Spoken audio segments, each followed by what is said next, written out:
Salut, je suis Vincent Lopez et je te présente Ensemble Impactons Demain, un podcast qui te parle de demain, de durabilité, mais pas que, et pas comme tu l'imagines. Je te propose un voyage stimulant autour de thématiques variées qui me passionnent, comme les crypto-monnaies, le développement personnel, le zéro déchet, les nouvelles technologies ou encore la gestion de tes finances personnelles. Quel que soit le domaine, je décortique les actions de notre quotidien en les analysant sous le spectre de leur impact sur le monde de demain. Comment tes choix, tes décisions, influencent notre futur, celui de nos enfants et aussi celui de la planète? Quelles sont les solutions pour vivre avec notre temps, tout en respectant notre environnement et le vivant de manière générale? Alors bienvenue dans Ensemble, Impactons Demain.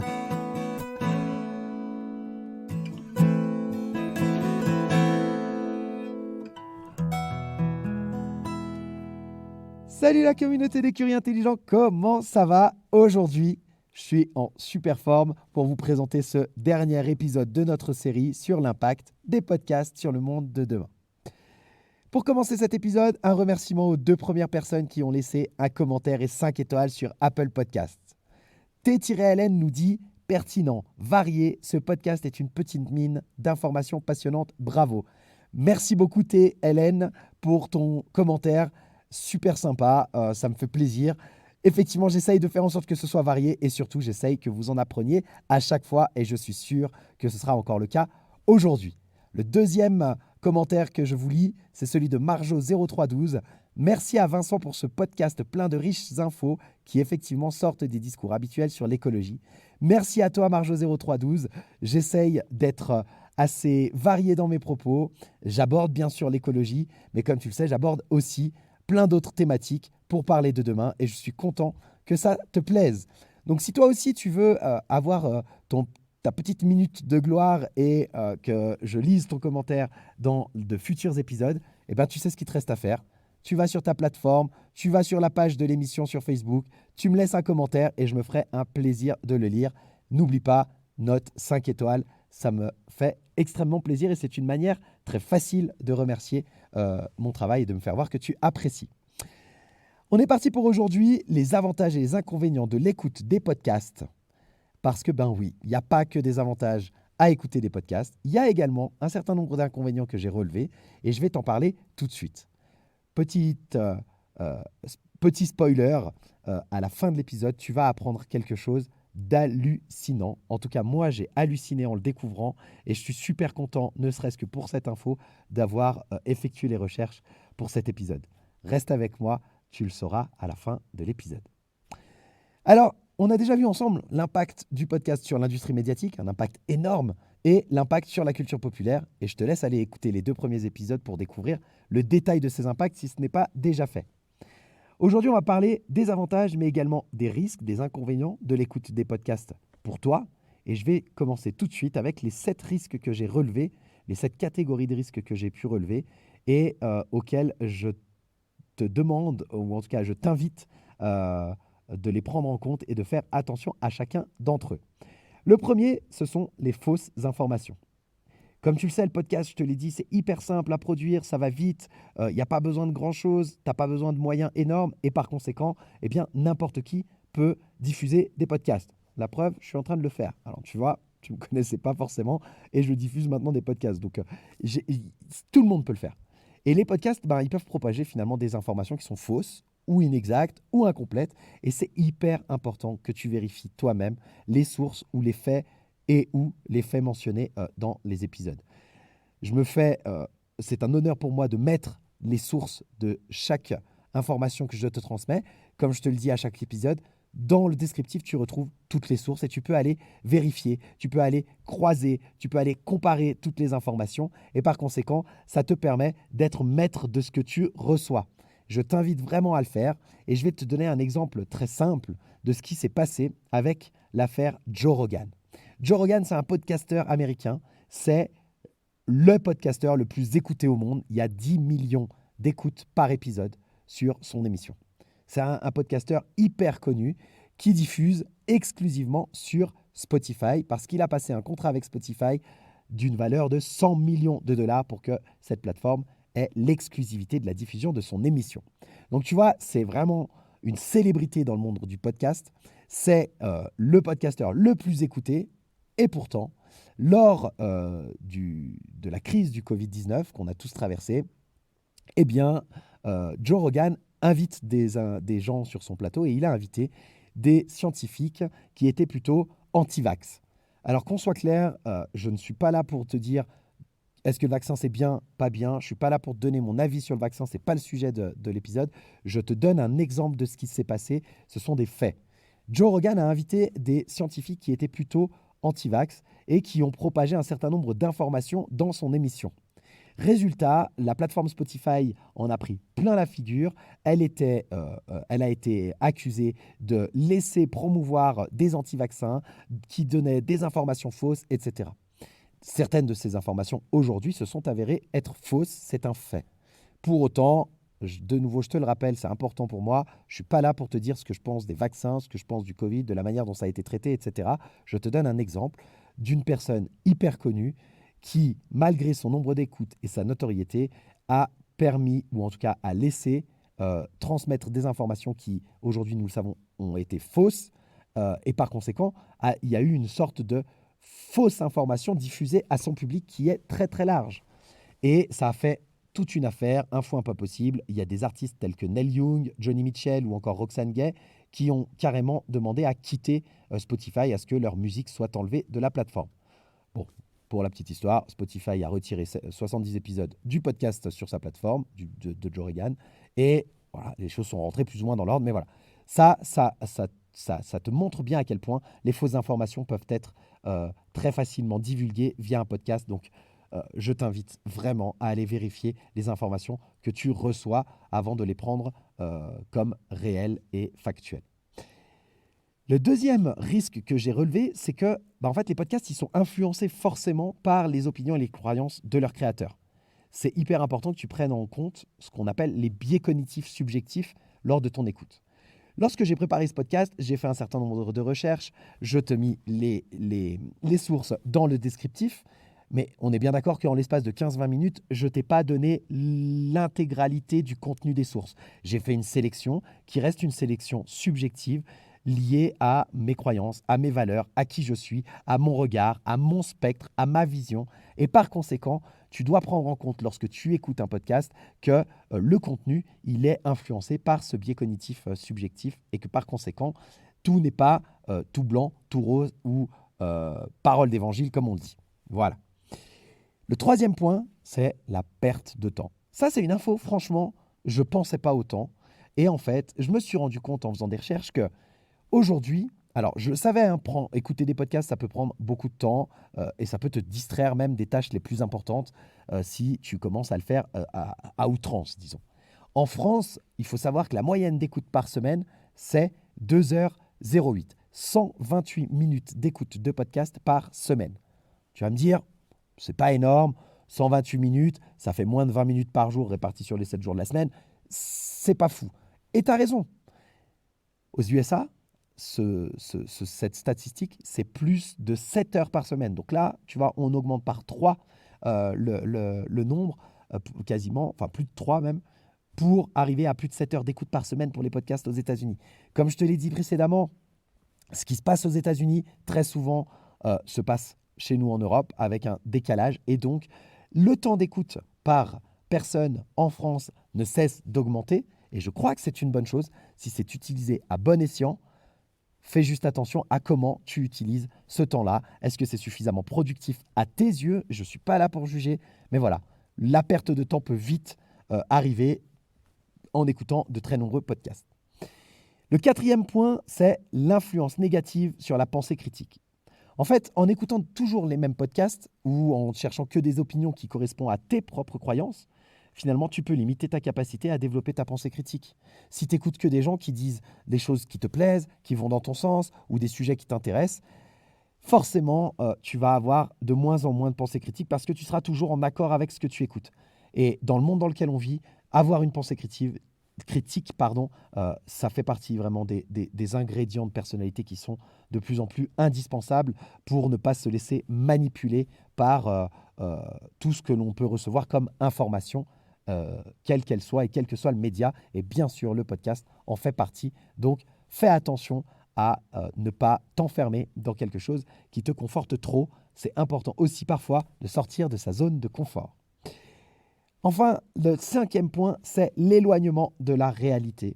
En fait, si tu te mets à écouter beaucoup de podcasts, ce que j'ai fait, et ce que j'ai fait pendant un moment d'ailleurs, j'ai arrêté complètement de lire les informations, d'écouter la radio sur les informations quotidiennes, etc., etc. Je ne regarde pas spécialement la télé, enfin bref. Et donc, les seules infos que je prenais, c'était celles que j'allais chercher moi dans les podcasts que j'écoutais parce que j'en consomme beaucoup. Résultat, j'étais déconnecté complètement. Les problématiques de guerre en Ukraine, d'énergie, etc., etc., ça me passait complètement à côté parce que j'étais enfermé dans ma bulle d'information. Pourquoi je te dis ça? Pas que je sois malheureux avec ça, bien au contraire, mais il est important que tu restes informé sur les actualités du monde réel, un minimum pour pouvoir adapter ton comportement. Je te prends l'exemple des problématiques d'énergie qui ont été rencontrées en France cet hiver avec les possibles restrictions, la demande de diminution de température à l'intérieur des logements, etc., etc. Dernièrement, la semaine dernière, je crois, une annonce d'un des maires d'une commune du sud de la France qui explique que les nappes phréatiques sont quasiment à épuisement, qu'il n'y a pas eu assez de pluie parce qu'il n'a pas plu pendant plus de 3 semaines d'affilée sur le territoire français et que dans ces conditions-là, il est fort probable que cet été, des coupures d'eau aient lieu si la situation ne s'arrange pas. Ça, ce sont des actualités. Si tu ne le sais pas, tu ne vas pas pouvoir adapter ton comportement, peut-être faire attention à l'eau que tu utilises pour ne pas trop puiser dans les nappes phréatiques, etc., etc. Et par conséquent, il est important vraiment que tu restes informé sur les actualités du monde réel. Par contre, rien ne t'empêche de te dire, OK, je sélectionne, c'est ce que je fais maintenant. Par exemple, une fois par semaine, je fais un récapitulatif un peu des grosses informations importantes dans les médias traditionnels de façon à voir comment le monde avance. Et point, je fais ça une fois par semaine. Je prends des journaux qui sont de tous bords politiques de façon à avoir quand même différents points de vue. Et de cette manière-là, j'ai une vision assez globale de ce qui peut se passer dans le monde. Bien entendu, comme toujours et comme je te l'ai dit juste avant, ça reste une vision qui est teintée par le biais cognitif, par qui je suis, par les sélections que j'ai faites, bien sûr. Mais au moins, je connais les grandes informations principales. Voilà pour l'éloignement de la réalité.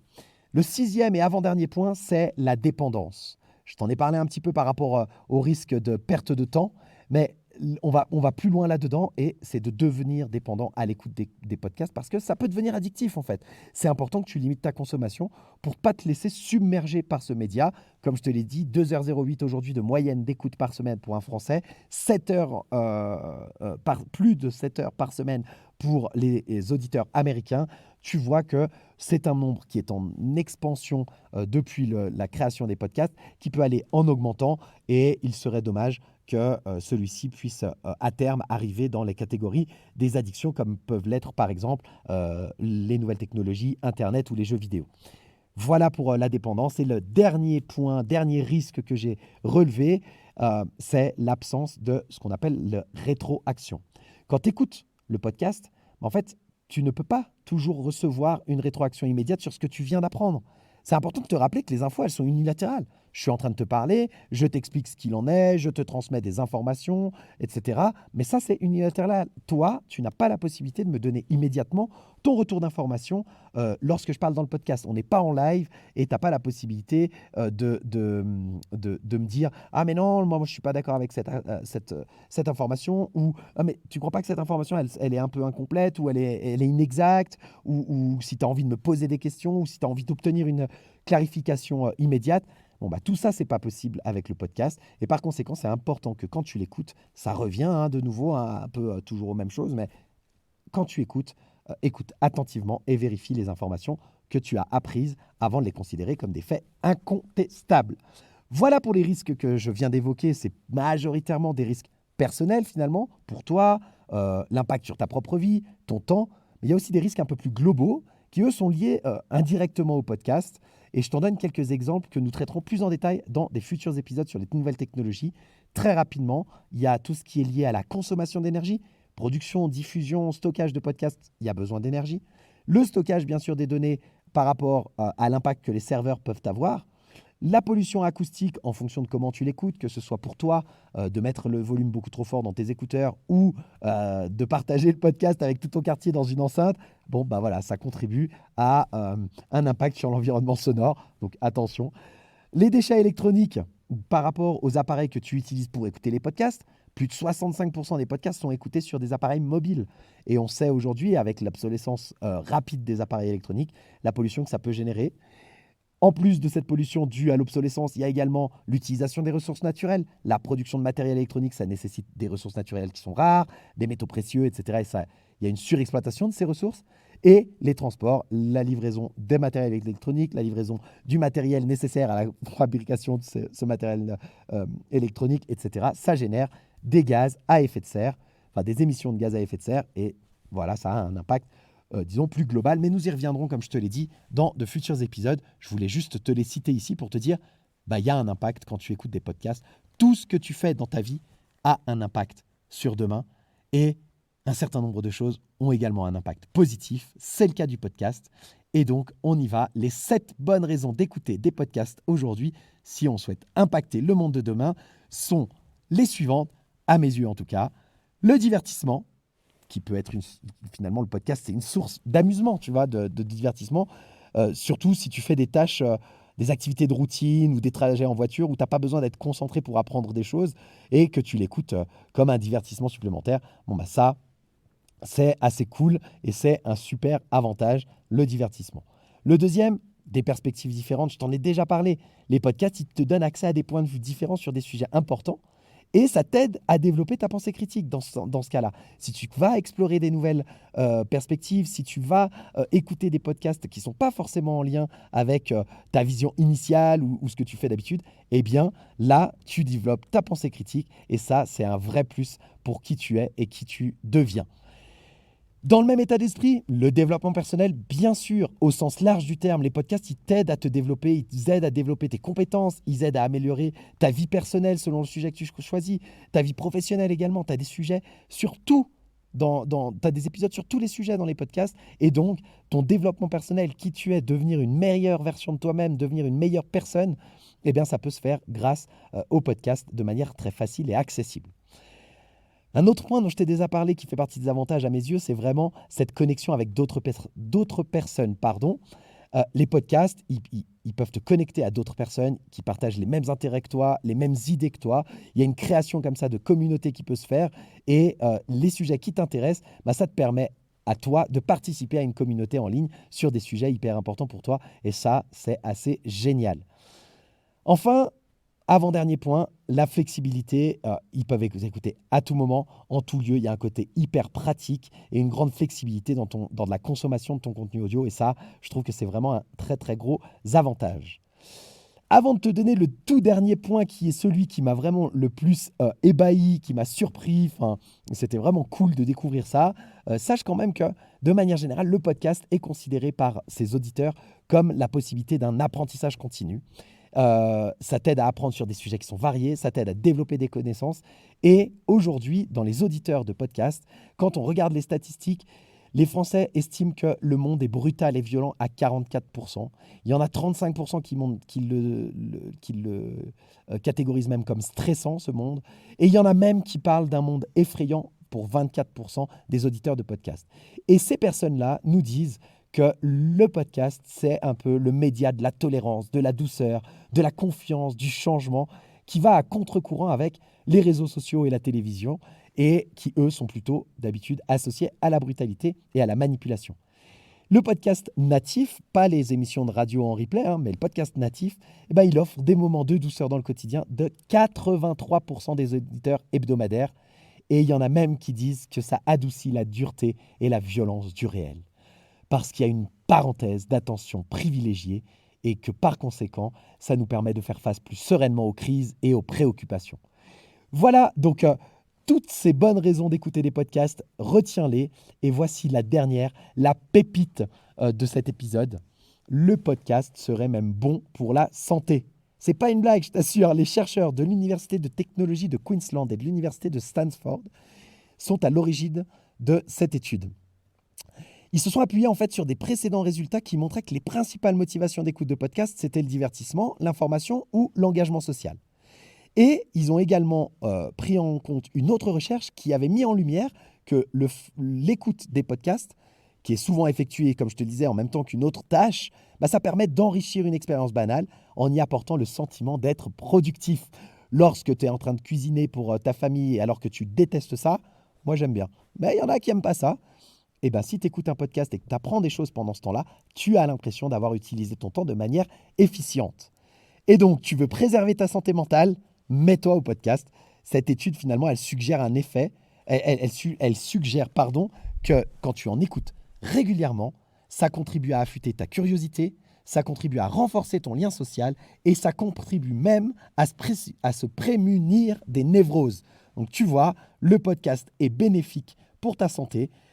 Vas-y, écoute-en, partage-en. Maintenant, tu es un expert, tu en connais énormément sur le podcast, de son origine à sa place grandissante, en passant par son évolution et ses impacts sur toi et sur le monde de demain, sur le monde médiatique, mais également sur la place qu'il est probable qu'il prenne dans ton futur quotidien, à l'image par exemple d'Internet qui, il y a 20 ans en arrière, était quasiment inexistant de nos vies et qui aujourd'hui accompagne plus de 2/3 de l'humanité avec 5 milliards d'êtres humains connectés dans le monde. Donc voilà pour cette série sur l'impact du podcast sur le monde de demain. J'espère que tu auras appris des choses. Moi, j'ai adoré les préparer. J'ai appris énormément de choses. J'ai apprécié et j'espère que c'est le cas également pour toi. Je te donne rendez-vous la semaine prochaine pour une nouvelle série d'épisodes qui cette fois sera axée sur les nouvelles technologies en te présentant ce qu'on appelle le Web 3 et je commencerai par les crypto-monnaies. Qu'est-ce que c'est? D'où ça vient? Où est-ce que ça pourrait aller? Etc. etc. Si ça n'est pas déjà fait, abonne-toi, partage le podcast et si tu peux prendre 1 minute pour laisser un commentaire, je t'en serai extrêmement reconnaissant. Allez, salut, bonne semaine!